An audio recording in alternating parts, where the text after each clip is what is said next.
बोल जयकारा बोल मेरे श्री गुरु महाराज की जय। सौभाग्यशाली गुरुमुख हो, परम पुरुष भक्ति मुक्ति के तादार श्री परमहंस अवतार श्री आनंदपुर में विराजमान थे। बैसाखी का शुभ पर्व था।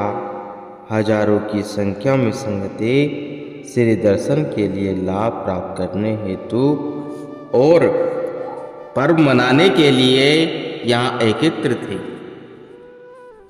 तभी अचानक ही सबके प्राण प्यारे दिलों के सहारे हर दिल की धड़कन वह रोम रोम में बसने वाले महाप्रभु जी ने एक ऐसी लीला रची जिसे देखकर सब प्रेमियों के दिल घबरा गए। न जाने आपने अपने तन पर क्यों इतना भारी कष्ट लिया। 15 अप्रैल को जबकि श्री आनंदपुर संगतों से खचाखच भरा हुआ था, आपकी सेहत सकुशल होने के कारण प्रबंधकों और सेवादारों ने डॉक्टरों के परामर्श से चिकित्सा लाभ हेतु विदेश जाने का कार्यक्रम बनाया।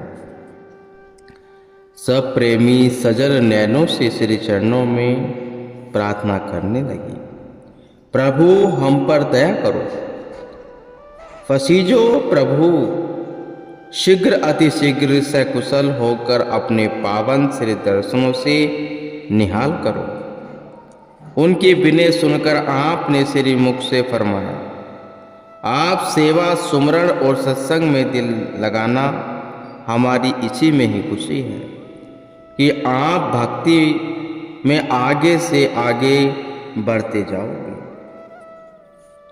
श्री प्रयाग धाम पहुंचकर पूना में कुशल डॉक्टरों की राय ली गई। उन्होंने परस्पर परामर्श करके फ्रांस के एक डॉक्टर की योग्यता के बारे में बताया।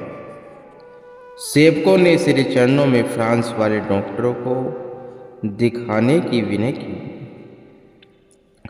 श्री आज्ञा पाकर फ्रांस से रहने वाले प्रेमियों को सब कार्यक्रम के बारे में सूचित किया गया। वीजा लगने तक परहितकारी महाप्रभु जी ने श्री प्रयाग धाम में विराजमान होकर सेवा कार्य करवाते रहे। 6 जून को आप जब फ्रांस की ओर प्रस्थान करने लगे तो सेवकों का दिल भर आया और विनय भाव से विनय करने लगे कि हम आंखें बिछाकर आपकी राह निहारेंगे। आप स्वस्थ सुंदर सेहत में हमें शीघ्र ही आकर श्री दर्शनों से निहाल करना। दयानिधि महाप्रभु जी ने फरमाया, चिंता न करो, हम कुछ ही दिन के लिए जा रहे हैं। आपकी भावना अनुसार हम जल्दी ही लौटेंगे। फ्रांस की राजधानी पेरिस में पहुंचकर भक्तों ने जो निवास स्थान बनाया था, श्री प्रभु जी ने वहां कृपा फरमाई। आप अस्वस्थ होने के कारण पेरिस गए, परंतु यह केवल एक बहाना था। वास्तव में आप वहां पर जागृति प्रदान करने के लिए पधारे। साय समय कुछ भक्तों की विनय पर उनके घरों को कृतार्थ किया। एक भक्त जी के घर कुछ फ्रांसीसी व्यक्ति भी आए हुए थे। श्री सद्गुरु महाराज जी ने उन्हें फरमाया, भाषा चाहे कोई भी हो, देश हो या विदेश, मनुष्य तन का लक्ष्य केवल प्रभु को याद करना है। उनमें से एक फ्रांसीसी व्यक्ति ने कहा, यह कार्य बहुत कठिन है। आपने फरमाया, यदि संतों से मिलन हो जाए तो फिर कुछ भी मुश्किल नहीं है। उसने प्रश्न किया, गॉड और हम एक हैं, फिर भी यह दिखाई क्यों नहीं देता। आपने फरमाया, एक होते हुए भी आपस में विक्षेप है, बीच में माया का पर्दा आ गया है, जिसने जीव को भगवान से अलग कर दिया है। यदि माया का पर्दा हट जाए तो एक होने में देर नहीं है। उसने पुनः प्रश्न किया, पर्दा कैसे हट पाएगा? आपने फरमाया, जब जीव प्रभु नाम से सच्ची लीप लगाएगा, प्रभु से सच्चा प्यार होना चाहिए। सच्चे प्यार से ही प्रभु का दीदार होता है। श्री वचनों की निराली रोशनी पाकर वह फ्रांस व्यक्ति निहाल हो गया। उसका अज्ञान वह भ्रम दूर हो गया और मन में आह्लाद छा गया। श्री चरणों में शीश झुकाकर धन्यवाद कर आपने भाग्य मनाने लगा। इसके बाद सैर हेतु आपने एक बाग में कृपा फरमाई। श्री प्रभु जी की कार के पीछे 2 कारें सेवकों की थी। कुछ दूर जाकर श्री कार ओझल हो गई। फिर तो सेवकों के मन में खूब खलबली मच गई। इधर उधर सब और चक्कर लगाकर देखा, परंतु श्री कार कहीं दिखाई न थी। उधर बाग में पहुंचकर आपने देखा कि सेवकों की कार अभी नहीं पहुंची। आपको सेवकों की चिंता होने लगी। ड्राइवर भक्त को ढूंढने के लिए भेजे। भगवान की लीला को इंसान कैसे समझ सकता है? भक्तों के लिए भगवान का कुछ एक पल के लिए ही ओझल हो जाना दुश्वार हो गया। ढूंढते ढूंढते जब उनकी आंखें भर आई तो वे करुण स्वर में पुकार करने लगे, हे दीनबंधु, हे दीनानाथ, अपनी कृपा से हमें शीघ्र ही दर्शा दो। आपके बिना हमारा एक एक पल भारी होता जा रहा है। कृपा कीजिए प्रभु, अब और विलंब न कीजिए, बस शीघ्र ही दर्शन दीजिए। कुछ ही पल पश्चात जो ही भीगी पल के उठाकर आपने सामने देखा तो श्री प्रभु जी सम्मुख खड़े मुस्कुरा रहे थे। बाग में सब आपके पीछे पीछे चल दिए। अनेक प्रकार के सुंदर रंग बिरंगे फूलों को देखकर आपने फरमाया कि हम भी शिमला पार्क और मोती बाग में ऐसे फूल लगाएंगे। वहां से फिर वापस निवास स्थान पर पधारे और भक्तों को सम्मुख बिठाकर श्री वचन किए। पेरिस जैसी नगरी देखकर आपने अपने चित्त को भरमाना नहीं, गुरुमुखों का जो कर्तव्य है उसे सदा स्मरण रखना है। गुरुमुखों का समय बहुत कीमती है, इसलिए हमारी आज्ञा है कि आप सब भजन पर बैठ जाओ। जितना समय मिले भजन का आनंद लो और अंदर के दिव्य नज़ारों के दर्शन करो। टूलूज श्री सद्गुरु महाराज जी ने जिस कार्य हेतु फ्रांस में कृपा की थी, यह वह खूबसूरत नगर था। 8 मई को आप डॉक्टर जीन फैसार्डे के क्लिनिक पर पधारे। डॉक्टर ने जब आपके मनोहारी मुखमंडल की ओर निहारा तो उसे अपने अंदर एक अद्भुत शक्ति और चकाचौंध कर देने वाले प्रकाश की अनुभूति हुई। वह बहुत प्रभावित हुआ और कहने लगा, आप भारत को छोड़कर इस छोटे से शहर में केवल मुझे कृतार्थ करने ही आए हैं। मुझे जो यह सेवा का शुभ अवसर प्रदान किया है, मैं उसके लिए आपका सदा आभारी रहूंगा। मेरे पास आभार प्रकट करने के लिए कोई शब्द नहीं है। डॉक्टर और स्टाफ के सेवा भाव से अपने प्रसन्न आपने प्रसन्न हो उन्हें शुभ आशीर्वाद प्रदान किया। स्पेन श्री सद्गुरु दादा दयाल जी ने चिकित्सा लाभ प्राप्त कर 13 मई को स्पेन की राजधानी मैड्रिड में जब चरण स्पर्श किए तो प्रेमी जन खुशी में झूमने लगे।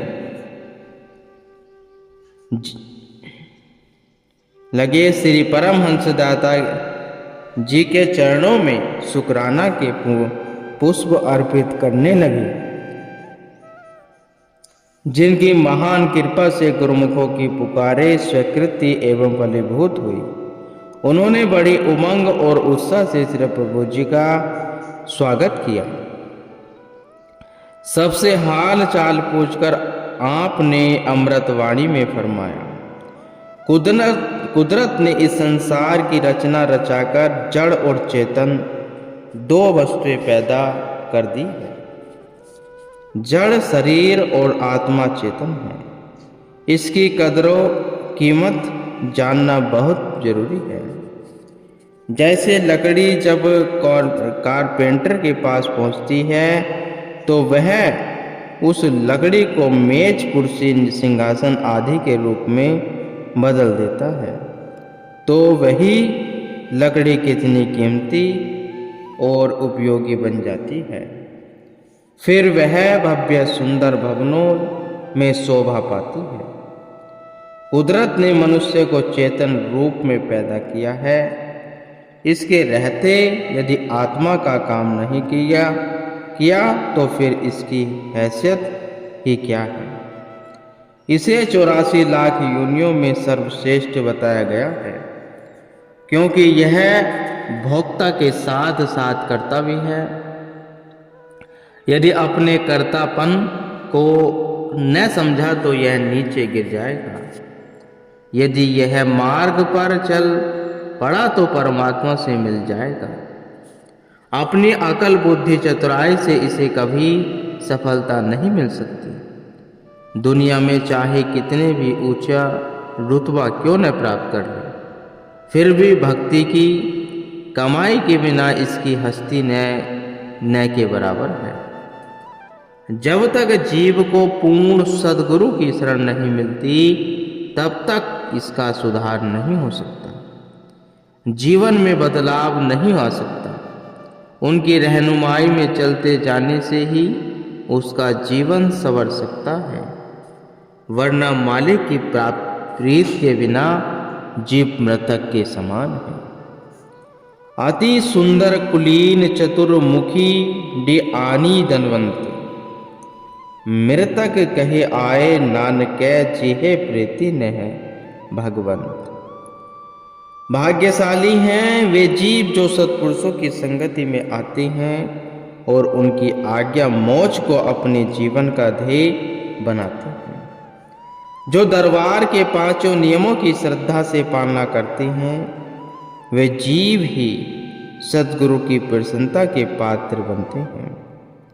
फिर वे प्रेमी अपने मुख से यही कहते हैं कि हम बहुत ही भाग्यशाली हैं जो इस सच्चे दरबार के चरण शरण में बैठ गए हैं। इन पावन मधुर वचनों को श्रवण कर प्रेमियों के हृदय खुशी से भर गए और कहने लगे कि सचमुच ही हम बहुत भाग्यशाली हैं जो हमें श्री आनंदपुर वासी भगवान मिल गए। एक दिन साढ़े 6 बजे सेवकों के संग सैर पर कृपा की। बहुत ही बड़े एक पार्क में सब कारें पहुंच गई। क्यारियों में रंग बिरंगे पुष्प शोभायमान हो रहे थे। सड़कें चौड़ी एवं साफ सुथरी थी। भक्त जन एक एक चीज दिखला रहे थे। आप भी मौज बस सब पर अपनी कृपा दृष्टि डाल रहे थे। आगे चलकर देखा तो कुछ बच्चे खेल रहे थे। चलते चलते आप वहां उनके पास रुक गए। इतने में वे सब भी आपके सम्मुख आकर खड़े हो गए। बच्चों से जब उनकी भाषा में पूछा गया कि आप यहाँ क्यों खड़े हैं, तो वे श्री प्रभु जी की ओर संकेत करके कहने लगे, ये हमारे मन को बहुत ही अच्छा लग रहे हैं। आपने उनके सिर पर अपना कर कमल रखकर फरमाया, आप भी बहुत प्यारे हो, आप सदैव खुश रहो, हमारी यही चाहना है। प्रभु जी की लीला अगम और अपरंपार है। किस मौज में कहाँ पहुँचते हैं, इसका कोई भेद नहीं जान सकता। किसी के शुभ संस्कार होते हैं तो वह कृपा करते हैं और किसी के पास स्वयं ही पहुंचकर शुभ संस्कार बनाते हैं। उनमें से एक बच्चे ने आगे बढ़कर कहा कि आज मेरा जन्मदिन है। हम सब उसे मनाने हेतु यहाँ इस पार्क में एकत्रित हुए हैं।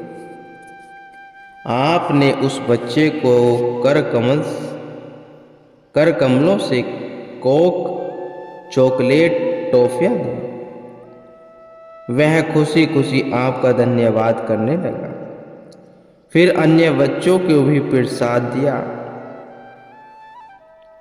उन स्पेनिश बच्चों के साथ उनकी टीचर भी थी। वह भी श्री प्रभु जी की लीला निरख कर अत्यंत प्रभावित हो रही थी। उस टीचर ने आगे होकर अपने दिल के भाव व्यक्त किए। कहने लगी, मैंने भारत के सदग्रंथों में गुरु की महिमा के विषय में पढ़ा है और सोचती थी कि क्या मुझे अपनी आंखों से ऐसे गुरु के दर्शन होंगे, पर यह कभी नहीं सोचा था कि वे मुझे स्पेन में ही मिल जाएंगे। आज मेरे अहोभाग्य हैं जो अपनी आंखों से यह सुंदर दृश्य देख रही हूँ। श्री प्रभु जी का आशीर्वाद पाकर उसकी आत्मा आनंदित हो उठी। कुछ देर के पश्चात आपने वापस आश्रम में कृपा की। सभी प्रेमियों को पास बिठाकर सचेत करते हुए फरमाया, आप सब प्रेमी भक्तों को सेवा और भक्ति की लगन लगी हुई है। हम आपकी इस लगन को देखकर बहुत प्रसन्न हैं। एक बात तो बहुत ध्यान देकर सुनो कि आप इस माया की इलेक्ट्रॉनिक नगरी में रहते हैं। मन और माया किसी भी हितैषी नहीं है। जरा सी गफलत हो जाने पर ये अपना प्रभाव डाल ही देते हैं। अर्थात माया सुख मृग तृष्णा के जल की न्याय असत्य है। परंतु जैसे रेगिस्तान में प्यास से व्याकुल मृग चमकती रेत को जल समझाकर भाग जाता है, ऐसे ही आम संसारी लोग माया के पदार्थों को सत्य समझ बैठे हैं। स्वप्न के मिथ्या दृश्य के न्याय माया का यह पसारा भी मिथ्या है। इसको देखकर भ्रमित नहीं होना चाहिए, क्योंकि इसमें वास्तविकता नहीं है। सत्य तो केवल नाम और सद्गुरु के वचनों में है। गुरु आज्ञा में चलता हुआ जो पांचों नियमों को नित्य नियम से अपनाता है, वही इस माया के वार से बच सकता है। जितना अपने मन को भजन और सेवा में लगाओगे, उतना ही हमें अपने पास पाओगे। आपका जीवन खुशियों से भरपूर हो जाएगा और परलोक का मार्ग भी सुखद हो जाएगा। गुरुमुखो श्री गुरु महाराज जी पंचम पातशाही बच्चों को भी यही फरमाते थे कि बच्चों से अधिक प्रेम करना चाहिए। वह निर्मल और कोमल होते हैं। जितना आप उनको स्नेह करोगे, उतने वह आपके आपसे आकर्षित होंगे। और हमारा कहने का भी यही उद्देश्य है कि छोटा या हो या बड़ा, सबको 2 घंटे भजन अभ्यास का नियम जरूर पूरा करना है। गुरुमुख।